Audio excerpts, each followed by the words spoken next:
Sa mga naghanap ng trabaho bilang isang caregiver, sana po ay itong ating video ay makatulong sa inyo. Kung kayo man ay mga job seekers na naghanap ng mga opportunity dito.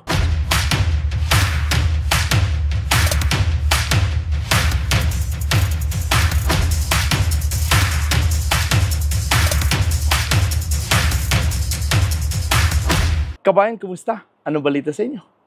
Sa mga job seekers na naghanap ng mga trabaho opportunity sa Canada bilang isang caregiver, sana po ito ating video ay mapanood ninyo upang kayo ay magkaroon ng mga ideya kung ito bang trabaho na to ay para sa inyo, no? Dahil napakagandang opportunity. Dahil una, ito po ay 10 katrabador kinakailangan at ito po ay walang placement fee at legit po ang agency dito, no? Talagang napakaganda. And again, walang salary deduction dito. And again, pwede kayo mag-apply. Kahit sino pwedeng mag-apply dito kung kayo man ay qualified. And then guys, sabi sa inyo na dito sa pag-apply ng mga trabaho sa Canada, importante na ang inyong mga resume ay maganda, maayos, upang itong ating agency ay magkaroon ng, kayo ay magkaroon ng oportunidad na tawagan ng agency. Okay? So ito ay importante. Kaya nga sabi sa inyo na ayusin niyo. Take time sa paggawa ng resume ninyo. Sulat lahat ng detalye, ano bang ginagawa nyo sa inyong mga trabaho, sa mga previous job or mga current jobs nyo. Kayo man ay maging welder, kayo man ay maging mekaniko, mga caregiver, or ano man ang mga trabaho hinahanap nyo, papunta sa Canada, importante, napakalaking bagay na kayo nga ay magbasa, mag-research, and then ayusin ninyong resume. Dahil doon sa inyong pagbabasa, yan po ang inyong basihan, ilagay nyo sa inyong resume or ang inyong resume, ayusin nyo upang magkaroon ng match yung inyong resume at ang kay employer upang mag-match kayo. Malaking chance na kayo makuha. Dahil napakaraming opportunity ito, napakagandang opportunity ito kung kayo man ay qualify. Kaya nga sinasabi sa inyo lagi na seryosohin ninyo kung kayo man ay gusto pumunta ng Canada. Lalo na ngayon na ang sistema ng Canada ay pabago-bago. No? Ang mga international student, medyo hinigpitan na. Ay yung ibang may mga LMIA, medyo hindi na binibigyan ng renewal. No? Kaya kasi sabi sa inyo na pagdating nyo sa Canada at kayo may mga LMIA, hanapin nyo kaagad yung pathway nyo. Upang pagkatapos ng kontrata nyo or pagkatapos ng 2 years nyo sa inyong LMIA, meron na kayong nakasampa na application kahit umuwi pa kayo sa Pilipinas, na kahit meron kayong application sa Canada, pwede kayong makabalik sa Canada dahil meron kayong application. Okay? Napakagandang opportunity. Kaya sabi ko sa inyo. Ako ay 20 years na sa Canada. Based on my experience, napakaganda dito.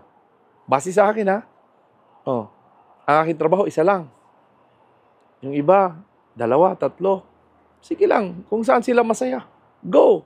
Pero sinasabi ko sa inyo lagi na napakagandang opportunity kung gusto nyo man ng maraming trabaho, magsawa ka dito ng trabaho dahil napakaraming trabaho. Subalit, huwag lang kayo mamili ng trabaho dahil sinasabi ko sa inyo na kahit napakaraming trabaho dito sa Canada, importante na hindi tayo marunong mamili. Kasi kung namimili ka ng trabaho, talagang mahirapan ka. Okay? So again, itong first stage ng pag-apply sa Canada, ayusin ang resume. Kung ano man ang mga qualification nyo, kung meron kayong mga kumuha na kayo ng IELTS, sinasabi ko sa inyo. Ang IELTS ay 2 taon bago ma-expire. Importante po yan na meron kayong IELTS. Para at least yung inyong mga qualification, kasi ang IELTS ngayon talagang importante na yan. Kung meron kayong mga certificate, mga TESDA, o anumang mga certificate, kunin nyo. Ayusin nyo na lahat, i-intact nyo na yan. Kasi importante, paramihan tayo dito ng mga certificate, paramihan tayo ng mga idea, paramihan tayo ng mga skills. Dahil importante po yan. Okay? Kung kayo man ay nag-focus sa pagiging, like itong caregiver, importante may mga certificate kayo. May tamang qualification kayo.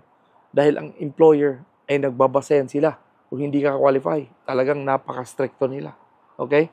So, but anyway guys, again, ito pong agency na to ay ang First Dynamic. Halika, tingnan natin yung kanilang website. So yun guys, ito nga ang First Dynamic Personnel Resources Incorporated. Ito po ay nag-hire ng caregiver at 10 katrabaho or kinakailangan dito And again, ito po ay may mga minimum work experience na 5 years, no? Hindi din disclose dito yung salary kung magkano, but again, ito po ay nasa Ontario dito nga sa Canada. And again, ang inyong edad ay 18 years old and above, subukan nyo mag-apply, no? And again, hindi natin alam kung hanggang saan ang above dito, no? So, minsan, I don't know, itong agency na to, kung sila ay tumatanggap ng mga plus 40, plus 50 years old. So, ang pagkakaalam ko sa mga agency sa Pilipinas, talagang nagkakap sila ng mga edad. Subalit, hindi nila dinidisclose dito sa kanilang posting. Subalit, ito pong posting na to ay until October 21. So, kaya sabi ko sa inyo na meron pang panahon upang ayusin ang inyong mga resume. And again, ano ba ang mga job description? So, sinasabi ko sa inyo lagi na kung kayo man ay magtrabaho bilang isang caregiver or anumang klaseng trabaho hinahanap nyo, importante na ayusin ang inyong mga job description. Subalit ngayon, itong kanilang job description, kung meron kayong klaseng ganitong trabaho, pwede nyo itong kopyahin, lagay nyo sa resume, and again, dagdagan nyo na lang kung ano pang mga ginagawa nyo bilang isang caregiver. So again, ito yung personal hygiene assistance with bath dressing, grooming, and toileting, meal preparation, planning, shopping for and prepare nutrition meals, household management, performing light housekeeping duties, laundry, and running errands. Companionship provided social interaction, emotional support, and mental stimulation. Okay? So again, kung ano pa mga ginagawa nyo bilang isang caregiver, sulat nyo lahat. Ano bang inaalagaan nyo? Ito ba'y mga bata? Ito ba'y mga matatanda? Ano pang ginagawa nyo sa kung naglalagay kayo ng laundry, isulat nyo naglo-laundry kayo, isulat nyo nagluluto kayo, isulat nyo na nag-housekeeping din kayo ng bahay para at least wala nang masabi, ito nga si First Dynamic. Okay? Again, ito po yung job qualification. So, kung kayo man ay may mga work 5 years experience, importante po yan. Kung kayo man ay mga vocational or mga short course certificate, yun ang sinasabi sa inyo. Kung kayo man ay tapos ng vocational or 4-year course, plus meron pa kayong certificate ng TESDA as a caregiver, napakalaking factor po ito. Okay? Isulat nyo lahat. Have a good English communication skills and present yourself professionally and with training certificate as caregiver. Di ba? Sabi ko sa inyo, importante po yan na meron kayong mga certificate na meron kayo dahil importante po na may mga certificate kayo. And again, additional information, yung medical appointment, accompanying the individual and to from medical appointments and outings. Okay? So again, ito yung kanilang additional information. So, and again, ito po ay walang placement fee na agency ang First Dynamic. Okay? So, but again, sinasabi sa inyo lagi na dito sa pag-apply sa Canada, importante na kayo ay magsulat sa inyong mga resume dahil sa resume pa lang diyan na nalalaman kung kayo ay qualify o hindi. Pag for example, ang inyong resume magandang presentation, lahat ng detalye andito, kayo ay tatawagan. Okay? So, kung kayo man ay tatawagan for interview, diyan na. Maglabasa na yung mga English yung plaka-plaka diyan. Di ba? Ayusin nyo pagdating sa interview, magbasa kayo, mag-research kayo. Dahil napakalaking bagay na kayo ay nagbabasa, nagre-research about Canada. Ano bang, baka tanungin kayo, anong meron sa Ontario? Wala akong alam. Importante, meron kayong alam sa anong mga lugar sa Canada. Kasi pag tinanong kayo, anong area sa Alberta, anong area sa British Columbia, at least may mga idea kayo na, dito sa Alberta, mayroong Banff, may Lake Louise, may mga tourist dyan.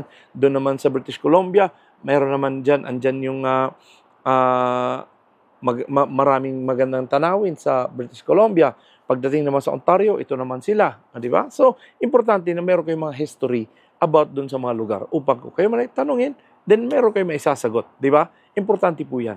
And again, sinasabi sa inyo na resume is a key. Kahit pa kayo mag-apply sa Indeed, sa Job Bank, o saan man kayo mag-apply, importante po yan na kayo ay magsusulat ng maayos sa inyong mga resume. Ayusin nyo. Okay? Importante po yan. Yung ating mga kabayan dyan sa Middle East, sa mga, kung saan man kayo lugar, sa Hong Kong, ayusin nyo inyong mga resume dahil yan ang basihan ng mga agency upang kayo matanggap ng trabaho. Okay? So again guys, sabi sa inyo, sana po ay makatulong man lang itong mga videos ko. Kung hindi pa kayo nakapag-subscribe, sana po ay makusidyo i-like, i-subscribe at yung kalimutan lagi i-click ang notification bell para update kayo tuwing meron kayo na-upload. And again, pwede nyo i-share to ating mga video sa inyong mga social media platform. At meron din akong TikTok, Noitevs Vlog. Meron din po akong Facebook, Noitevs Vlog. Puntahan din ninyo dahil ako po ay laging nagpo-post dyan na baka makatulong sa inyo itong aking mga ginagawa na magkaroon mo lang kayo ng mga idea kung paano mag-apply, saan mag-apply, anong agency, o may mga ideas lang kayo. No? Napakalaking bagay na itong pagbablog namin, napakalaking bagay dahil magkaroon kayo ng mga idea kung saan at anong mga agency, anong mga information makukuha ninyo. Subalit, kung ano man ang mga sinasabi namin, mas maganda rin mag-research kayo para at least meron din kayong kaalaman na galing sa inyo. Hindi po mga kwentong barbero lang na mga kwento-kwento about Canada. So mas maganda rin na kayo mismo ay makapagbasa, makapag-research upang sa inyong mga kaalaman. Okay? So but anyway guys, again, maraming salamat ulit sa inyong panonood, subaybay sa aking channel. Ako po si Noitevs. God bless and a wonderful day.